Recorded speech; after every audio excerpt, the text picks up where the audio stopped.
I found out my fiancée's dad died last month, no one told us, and she missed the funeral. Hi, I don't even really know how to start this or what I'm asking exactly. I guess I just want to understand what happened, and maybe get some advice on how to help my fiancée deal with this, because it's a lot. And I think she's starting to blame herself, which she really shouldn't. So I proposed to my fiancée back in March. Her dad was the only person I talked to beforehand. I asked for his blessing and he was super kind about it. I only met him a couple times before that, but we had a good conversation and I could tell he really loved her. The thing is, I only met his wife or stepmom once, that same day. It was brief and polite, but that's it. Everything else about our engagement planning and updates was through her dad. Her dad has another kid with the stepmom, a teenage son, 17.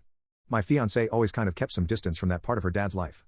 It wasn't like she hated them or anything, just they weren't close. Her dad would check in, sometimes visit her on his own, but it always kind of felt like he had two separate families. I never really thought too hard about it. It just was what it was.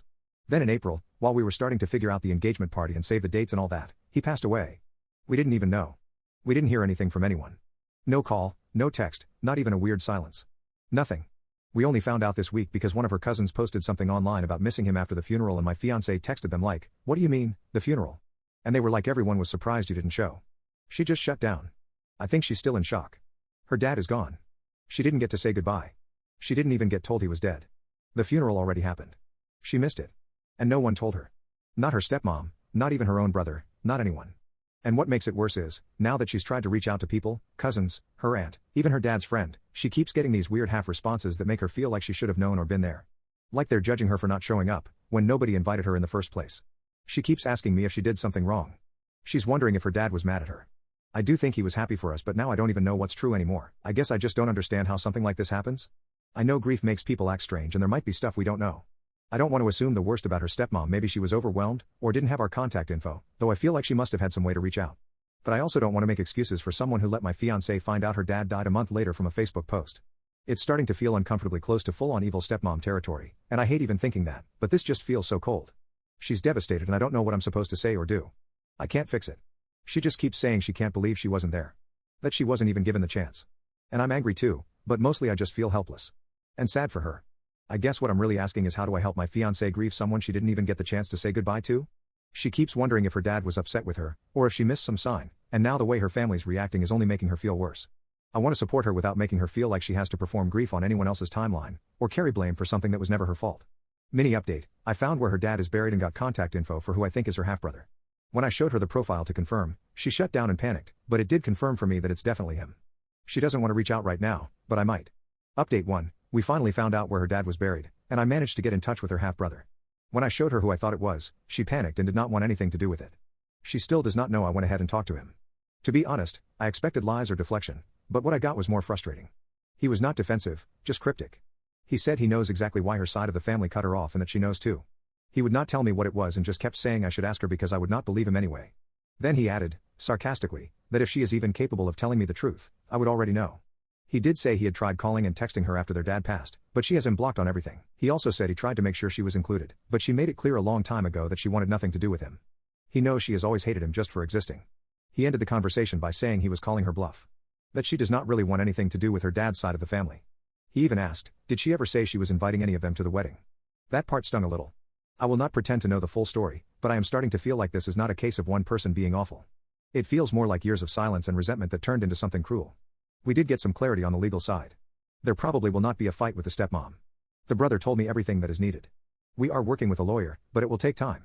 The executor has up to 2 years before probate has to start.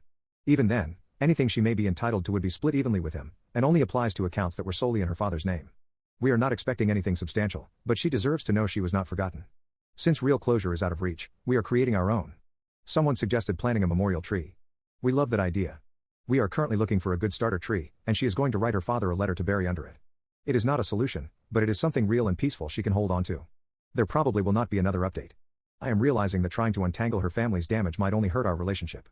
If I want a healthy marriage, I need to protect her peace more than I need to win a fight that was lost a long time ago. Final update, what really happened. I've taken time to process everything before writing this, because I wanted to be clear-headed and fair. This isn't just about a relationship ending, it's about recognizing how far I'd strayed from myself and what I allowed in the name of love, patience, and hope. After the engagement ended, she moved in with a friend from work. But by then, things had already been unraveling for a while. I had believed I was being supportive and compassionate, giving her time to grieve and space to share on her own terms. But the truth was, I was being emotionally manipulated. She pretended to want to reconcile with her brother after hearing about her father's death.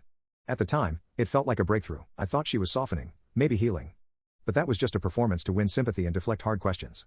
The more I learned, the clearer it became that she had no real interest in reconnecting, only in looking like the victim. What's hard to admit is how many times she manipulated me subtly, shaping narratives and using silence or emotional withdrawal to make me prioritize her even over lifelong friends and family. I now see how isolated I became. One friend I reconnected with after everything joked, "You didn't date her, you ran her PR campaign." It hit harder than I expected, because in some ways, it felt true. There were moments where I wasn't just supporting her, I was constantly explaining basic respect, empathy, and how to show up in a relationship. It started to feel less like a partnership and more like I was trying to teach someone how to be a decent person. That kind of emotional labor takes a toll, and looking back, I can see how much of myself I lost in the process. I had reached out to her brother initially to confront him, but his response was surprisingly calm and cryptic even. After the breakup, I spoke to him again, and this time he told me the truth. The family had cut her off because of repeated abusive outbursts not just toward her father, but also toward her stepmother and brother. He said I wouldn't have seen it because she saved that side of herself for them. He even brought her father's old phone. The texts between her and her dad were awful, cruel, manipulative, and downright abusive. Honestly, I don't even know how or why her dad stayed in contact with her after receiving the things she wrote. If my own child ever said those things to me, I would have cried and cut contact. No parent deserves that level of cruelty. After her father passed, she started lashing out at me too. That's when the pattern revealed itself. Ironically, she didn't even mind that I spoke to her brother until she found out I helped him with a scholarship site. And help is a stretch. I mentioned the Common App, something I always bring up when college comes up in conversation. It's not some special effort. I've told my own cousins the same thing. It's a single application site that makes you sound like you know your stuff and gets kids on track fast. If they apply through it, they're pretty much guaranteed to get into somewhere. She knew this. She had seen me do it with my family, but this time, she twisted it into a betrayal like I'd committed some criminal offense. She realized I had spoken to her brother because I showed her a Reddit post to help her understand where I was coming from. That's when everything shifted. Even then, I didn't end things immediately. I asked if we could slow down and delay the wedding. Instead of meeting me with honesty or reflection, she shut down and turned hostile. Maybe it was her way of pushing me away, but if so, it worked. After the breakup, she kept reaching out, apologizing, saying she'd get help. But I had already asked her to consider therapy earlier in our relationship, and she refused every time.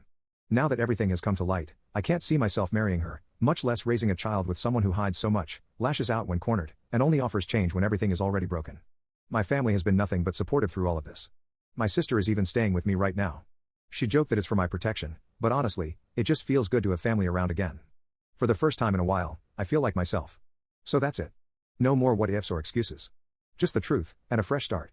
There won't be any more updates as this account serves no purpose anymore.